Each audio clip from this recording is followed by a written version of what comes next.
माता दी दोस्तों, इस बार शारदीय नवरात्र 3 अक्टूबर से शुरू होकर 12 अक्टूबर तक ख़त्म हो रहा है। इस बार माता रानी का आगमन डोली पे हो रहा है। डोली पे माता रानी का आगमन बहुत ही शुभ होता है। आगे कुछ महीने या फिर नवरात्रि के बाद का समय बहुत ही अच्छा बीतता है। अगर माता रानी डोली पे आती हैं तो बहुत ही शुभ होता है। इसलिए इस बार माता रानी का आगमन डोली पे हो रहा है। तो माता रानी के पूजा के समय या उससे पहले और उस 9 दिनों के दौरान आपको कौन से कार्य नहीं करने चाहिए और क्या करने चाहिए, यही मैं इस वीडियो में आपको बताऊंगी। तो इस तरह से आप जानेंगे कि आपको माता रानी के 9 दिनों में कैसे उनकी सेवा करनी है, क्या करना है। तो नवरात्रि से पहले आप अपने घर की साफ़ सफाई कर लीजिए। साफ़ सफाई बहुत ही ज़रूरी होती है, क्योंकि कहीं भी अगर गंदगी हो तो माता रानी वहाँ नहीं आती। तो इसलिए आपको साफ़ सफाई करनी है। अपने घर की, अपने मंदिर की साफ़ सफाई कीजिए। वहाँ पर फटे पुराने कपड़े, टूटे फूटे बर्तन, खाली माचिस वगैरह नहीं रखिए। तो इस तरह से आपको मंदिर की साफ़ सफाई करनी है। मंदिर की साफ़ सफाई होने के बाद आप अपने घर की भी साफ़ सफाई कर लीजिए। तो इस तरह से आपको नवरात्रि के पहले करना है। अपने घर में सात्विक भोजन का ही इस्तेमाल कीजिए और बनाइए। घर में लहसुन, प्याज, मांस, मदिरा आदि ना रखें, क्योंकि 9 दिनों तक माता रानी आपके घर में ही वास करती हैं। तो इसलिए आप वहाँ पे मतलब इस तरह का भोजन, तामसिक भोजन ना रखें, क्योंकि ये अच्छा नहीं होता। इससे आपको पूजा का कोई फल नहीं मिलता है। इसलिए आप ये सब चीज़ 9 दिन से पहले ही अपने घर से निकाल दें। अगर अभी तक नहीं किए हैं तो बाद में निकाल दें। उसके बाद घर में अगर कोई टूटी फूटी तस्वीर है, अगर माता रानी की भी तस्वीर है, या फिर आप मंदिर में जो भी तस्वीर रखते हैं, अगर वो कांच की तस्वीर है, अगर थोड़ी सी भी चटक गई है, थोड़ी सी भी टूट गई है, तो उसे फ़ौरन बदली करवा दें, क्योंकि वो अच्छा नहीं होता है। आप नदी में विसर्जन करवा दें फ़ोटो को और नई फ़ोटो ले लें। इस तरह से आपको मंदिर में अपनी तैयारी करनी है। उसके बाद आपको अपने घर को स्वच्छ करना है। अगर आपका घर या आंगन मिट्टी का है तो गोबर से ये करवाएं, लिपवाएं, या फिर आप अपने घर में गंगा जल छिड़क लें। अगर गंगा जल नहीं है तो गौमूत्र ले लें। बाज़ार में बहुत ही आसानी से गौमूत्र मिल जाएगा। उसे जल में मिलाकर पूरे घर में छीटें। इससे घर का वातावरण बहुत ही शुद्ध हो जाता है। शुद्ध वातावरण में ही शुद्ध मन और तन शुद्ध रहता है। इसलिए हमें ये सब चीज़ें करनी होती हैं। उसके बाद आप अपने दरवाजे का विशेष ध्यान रखिए। दरवाजे पर सूखे फूल, पत्ते, आम के पत्ते या फिर कोई फटी पुरानी फ़ोटो ऐसे ना लगा के रखें। दरवाजे के सामने ऐसे कोई चीज़ ना रखें जिससे मतलब आपको घुसते ही मन का दरवाज़ा के अंदर घर से गृह प्रवेश करते ही आपको अच्छा ना लगे देखने में। की रिंग वगैरह हो तो एकदम दरवाजे के सामने ही ना टांग दें, क्योंकि इस समय माता रानी का आगमन होता है। दरवाज़ा ऐसा लगना चाहिए जैसे दरवाज़ा प्रवेश करते ही मन एकदम खुश हो जाए। इस टाइप का आपको रखना होगा। तो अच्छे ताज़े फूल लगाएं।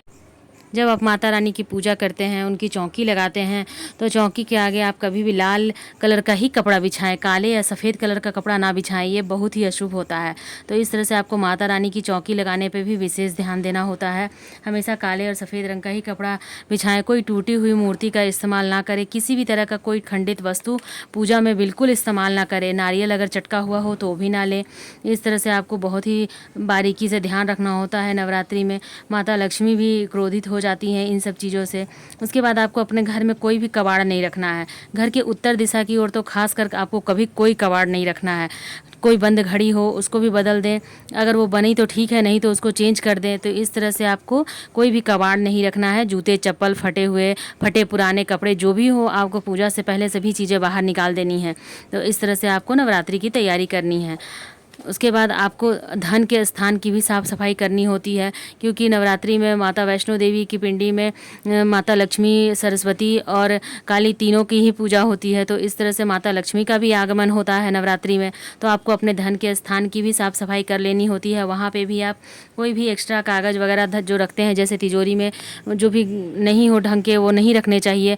एक्स्ट्रा कबाड़ रखना नहीं चाहिए। इस तरह से आपको करना है। पूजा में कौड़ियों का इस्तेमाल करें।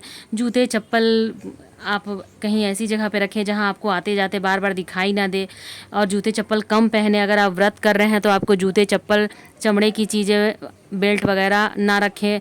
पर्स भी आप ना रखें, क्योंकि इस तरह से घर में नकारात्मक ऊर्जा का प्रवेश होता है, घर का वातावरण अशुद्ध होता है। इसीलिए आपको इन सब चीज़ों का ध्यान रखना चाहिए। घर में टूटे फूटे बर्तन भी नहीं होने चाहिए। अगर कोई आईना टूटा हुआ है तो आप उसे भी हटा दें। ये सब भी घर में नकारात्मक ऊर्जा लाती है। और पूजा पाठ का वातावरण हो तो घर में सभी चीज़ें का ठीक होना बहुत ही ज़रूरी होता है। तो इस तरह से आप नवरात्रि की तैयारी करें। माता लक्ष्मी, माता दुर्गा और माता सरस्वती, माँ काली सभी को प्रसन्न करें। अब बात करते हैं कि हमें कौन सी ज़रूरी चीज़ें खानी चाहिए। तो इसमें हमें सेब, केला, पपीता, सीताफल वगैरह खाना चाहिए। सेब खाने से बहुत ही ऊर्जा मिलती है, इसलिए आपको व्रत में सेब ज़रूर खाना चाहिए। उसके बाद आप सीताफल ज़रूर खाएं, क्योंकि सीताफल में माँ सीता का आशीर्वाद होता है। सीताफल बहुत ही अच्छा फल होता है, तो आप व्रत में सीताफल ज़रूर खाएं। 9 दिन आप जो भोग माता को समर्पित करते हैं वो भोग स्वयं भी खा सकते हैं। माता को 9 दिन तक 9 अलग अलग भोग लगाए जाते हैं। पहले दिन से लेकर 9वें दिन तक माता का अलग अलग रूप है और अलग अलग भोग लगाए जाते हैं। आपको 9 दिनों तक क्या भोग लगाना है, इसका वीडियो मेरे चैनल पर आ चुका है, आप वहां से जाके देख सकते हैं। 9 दिन अलग रंग पहनिए, माता को प्रसन्न कीजिए, माता को श्रृंगार की चीज़ें अर्पित कीजिए। तो इस तरह से आपको माता को 9 दिनों तक सेवा करनी होती है। इसके बाद हमें किन वस्तुओं से परहेज करना चाहिए या फिर कौन सी वस्तुएं नहीं इस्तेमाल करनी चाहिए। तो आप अगर शादीशुदा हैं तो आप काले और सफ़ेद रंग के वस्त्र ना ही माता को अर्पित कीजिए, ना ही स्वयं पहनिए। इसलिए आपको काले और सफ़ेद रंग के कपड़े नहीं पहनने होते हैं। उसके बाद आपको चौकी को अकेला नहीं छोड़ना होता है, वहीं पे आपको आसन लगाकर सोना होता है।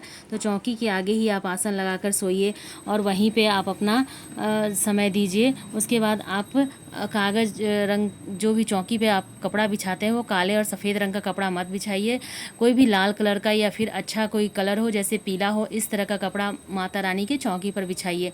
लाल कलर माता रानी को बहुत ही अधिक प्रिय है, तो आप लाल कलर का ही कपड़ा बिछाइए। उसके बाद आप जो नारियल लेते हैं पूजा करने के लिए, उसका विशेष ध्यान रखिए कि वो कहीं से भी चटका हुआ नहीं होना चाहिए। नारियल पूरा सब साबुत होना चाहिए, नारियल चटका हुआ नहीं होना चाहिए और पानी भरा रहना चाहिए। सूखा नारियल भी नहीं लेना चाहिए। नारियल महिलाओं को नहीं तोड़ना चाहिए, इसलिए अगर आप पूजा में नारियल चढ़ाते हैं तो उसे साबुत ही रहने दें, किसी पुरुष से तुड़वा लें, आप स्वयं ना तोड़ें। स्वयं नारियल को नहीं तोड़ना चाहिए। नारियल एक बीज फल होता है और नारी बच्चे को जन्म देती है, इसलिए उन्हें बीज फल को नहीं तोड़ना चाहिए। इस तरह से आप नवरात्रि की पूजा कीजिए। इसके बाद आप अष्टमी नवमी की महापूजा कीजिए, कन्या पूजन कीजिए। कन्या पूजन में कन्याओं को ऐसा गिफ्ट दें जो उन्हें देखते ही कन्या खुश हो जाए। तो इस तरह से आपको कन्या पूजन करना है। कन्या पूजन के समय आप उन्हें कोई भी धारदार वस्तु ना दें, ना ही आप उन्हें कोई ऐसी वस्तु दें जिसे देखते ही वो क्रोधित हो जाएं, रूठ हो जाएं। उन्हें ऐसी वस्तु देनी चाहिए जो जिसे देखते ही बच्चे खुश हो जाएं, जैसे चॉकलेट, जूस वगैरह। लेकिन आप जूस पैकेट बंद जूस ना दें, कोई हेल्दी जूस उन्हें दें, तो बच्चे जो देखते ही खुश हो जाए। वो खिलौने दें उन्हें, और काले और सफ़ेद कपड़े ना दें उन्हें ऐसे लाल रंग के ही कपड़े दें। अगर देती हैं तो लाल रंग की चुंदरी दें। बर्तन उन्हें चांदी का दें या फिर पीतल का दें या तांबे का दें, लेकिन इस तरह से आप उन्हें ऐसी वस्तु ना दें जिसे देखते ही वो नाखुश हो जाएं। तो उन्हें क्या गिफ्ट दें ये भी मैंने आपको इस वीडियो में बता दिया है। तो आपको इस तरह से नवरात्रि की कन्या पूजन की भी पूजा करनी है। उसके बाद जब कन्याएं का विदाई करें तो उन्हें पैसे और कुछ द्रव्य, कुछ मिठाइयाँ ज़रूर दें और उनके पाँव छुएं। उनके पाँव छूकर आशीर्वाद आप ज़रूर लें। तो इस तरह से आपको नवरात्रि की कन्या पूजन की और विसर्जन की विधि करनी है। आगे का वीडियो मैं आपको अलग से डाल दूँगी क्योंकि वीडियो बहुत लंबा हो जाएगा। तो आपको मेरा वीडियो कैसा लगा कमेंट करके ज़रूर बताइएगा। अगर आप वीडियो थोड़ा भी यूज़फुल लगे तो प्लीज़ लाइक कीजिएगा, शेयर कीजिएगा और कमेंट कीजिएगा। जय माता दी दोस्तों, फिर मिलेंगे अगले वीडियो में। आपका कोई भी डाउट हो तो मुझसे ज़रूर पूछिएगा।